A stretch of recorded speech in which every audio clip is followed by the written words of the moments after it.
Half plate rule का मतलब है कि आपकी प्लेट में एक हिस्से आधे हिस्से में आपका प्रॉपर जो मील आपने खाना है वो हो, और आधे हिस्से में सब्जियां या कोई सलाद, वो उससे वो प्लेट भरी हुई होनी चाहिए। जो फुल प्लेट का कॉन्सेप्ट है कि पूरी प्लेट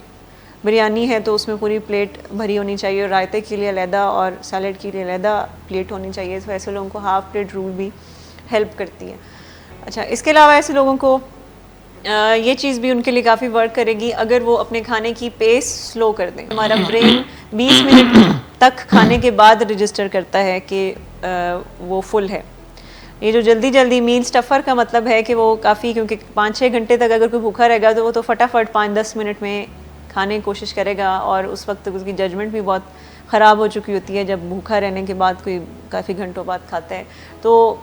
पेस स्लो करने से भी काफ़ी फ़र्क पड़ता है कि अगर हम चबा चबा के आराम आराम से कोई 20 मिनट तक अगर हम अपनी मील को, चाहे वो हाफ़ प्लेट ही क्यों ना हो, लेकिन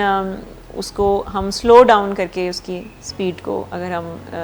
खाना खाएं तो वो भी ब्रेन रजिस्टर करेगा कि आप फुल हैं। अगर आप 5 मिनट में 7 मिनट में ऑन एवरेज अगर हम खाना ख़त्म करते हैं अपना, तो ब्रेन को भी मैसेज नहीं जाता पूरी तरह से कि हम फुल हैं, और वो एम्प्टीनेस की फीलिंग आती है।